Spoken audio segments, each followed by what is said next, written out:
You're listening to Spaz on Wine Uncorked with host Rhonda Spaziani on greeninkradio.com.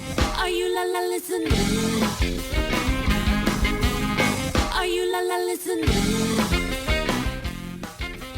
Hi, this is Rhonda with Spaz on Wine, and we're coming live from the Rolling Tomato in Groton, Connecticut. This is our Wine Bites, and we're here with our friends, Lou and Debbie. Hi, Lou and Debbie. Hi, how are you? And my husband, Gary. Hi. And my father, our resident wine educator, author, and expert, Gene Spaziani. We're very lucky to have him. And he's going to talk a little bit today about pairing wines with your Thanksgiving meal. And I've asked him, because I'm a vegetarian, if he'd throw in a couple suggestions for those of us that are vegetarian and vegan too. And he has graciously agreed to do that. So without further ado, I'm going to turn it over to my dad, Gene Spaziani. Tonight we're talking about wines to be served with Thanksgiving dinner, the American great traditional holiday. And I think we should be very lucky in America today because the greatest wines the world has ever seen are being made today throughout the world. So matching wines with food has gotten easier and easier in so many ways. But then again, we have different ethnic groups who have different eating habits. In a traditional American Thanksgiving, which features a dry turkey, is not always selected by other ethnic groups. But we're going to concentrate today on the American traditional Thanksgiving dinner, which includes turkey or poultry, a hen, or the dry poultry type of bird, including the mashed potatoes and gravies and all the accoutrements that complete that particular dinner. And setting up a Thanksgiving dinner, one has to match the wines with the food. The menu is determined ahead of time, and then you match the wines with the particular food. Normally, the flow of the way the meal works from dry to sweet, the same thing with wines. Because once you get to sweet, you can't go back to dry. So the sweet wines are always served at the end of the meal with the desserts. And after you have dessert, you don't go back to have your appetizers. So when you have your holiday, it depends on how many people you're having will determine how many bottles you need to start out with. A group of 4 up to 6, 1 bottle would be enough for each category. You have 25 ounces in each bottle, and 4 ounces, 5 ounces, even 6 ounces per person is more than adequate. Normally, if you have a family or a friend over for the holidays, you like to have a little bit of a reception before the actual holiday begins. Anytime you have a festive holiday, you want a festive beverage to go with it. And sparkling wines are always appropriate and recommended for holidays or any occasion that requires special recognition. I would suggest a dry sparkling wine like a Prosecco or other French wine, American wine, as brut. Brut means dried.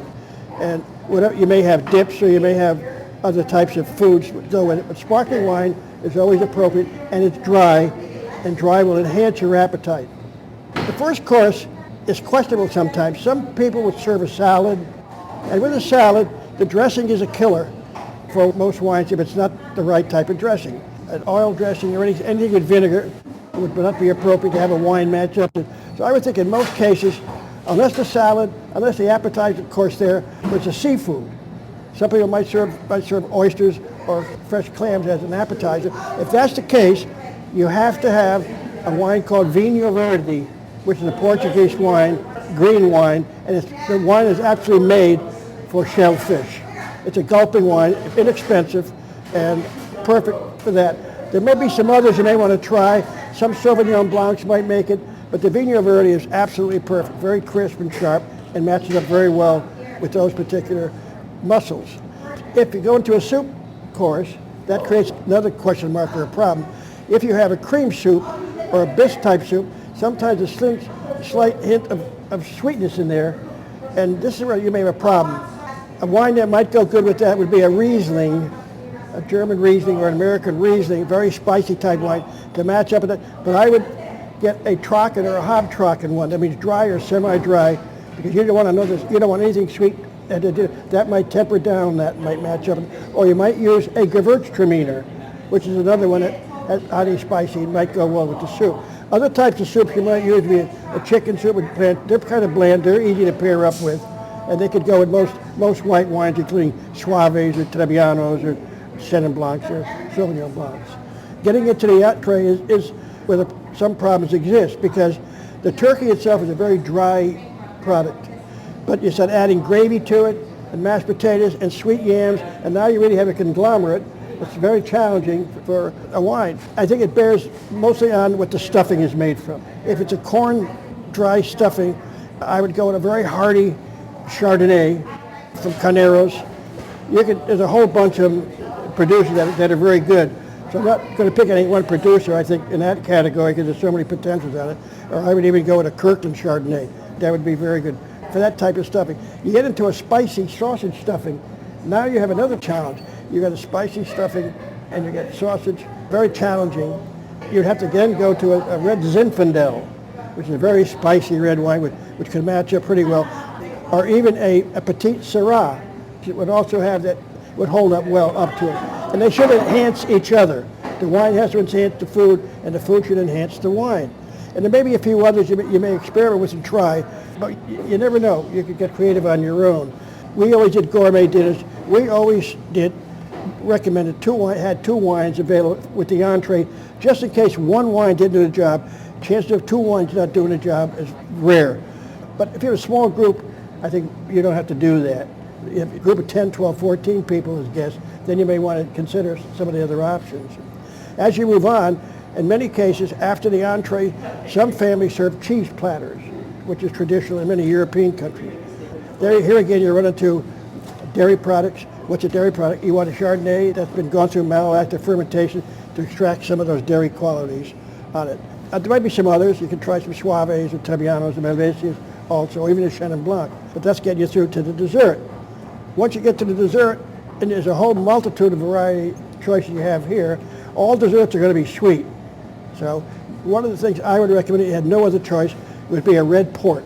A red port would go with any dessert you put up there.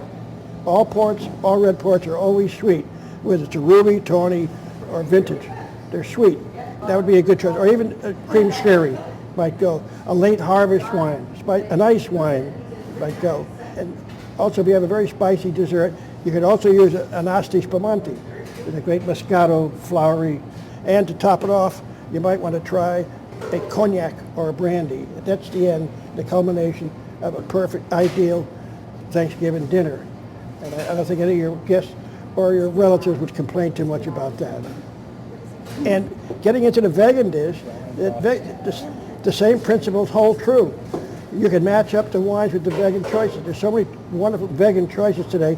A vegan lasagna, I would also go with the Zinfandel or a Pinotage or Petit Syrah. It's very subdued. Maybe a Pinot Noir might work with it, or a Merlot, a very soft wine like that. And then the other spicy vegan dishes, you got the Rieslings again, you got the Gewürztraminers, and you got some of the Italian Malvasias or Radicchios that might go with those. So there's a wine for every dish, whether it's a vegan dish or a regular traditional dish. And just look for it, experiment with it. I think you'll have a lot of fun doing that. So what we say in Italy and in America, buon appetito. Thank you so much, Dad, for sharing your wonderful expertise on what to pair with Thanksgiving meal. And thank you all for listening in to Spaz on Wine. And we are sponsored by Green Ink Marketing and Communications, as all podcasts on Green Ink Radio are. And check them out at greenink.us.com. They bring your stories to life. And we're here every Sunday at the Rolling Tomato in Groton, Connecticut, 6 p.m. If you want to join us, bring your own wine glasses, and we'll see you here. And let's all say a good chin chin. Chin chin. Are you la la listening? Are you la la listening? He's repeated. Are you la la la looking? Music provided by Immunuri. For more information, check them out at imunuri.com.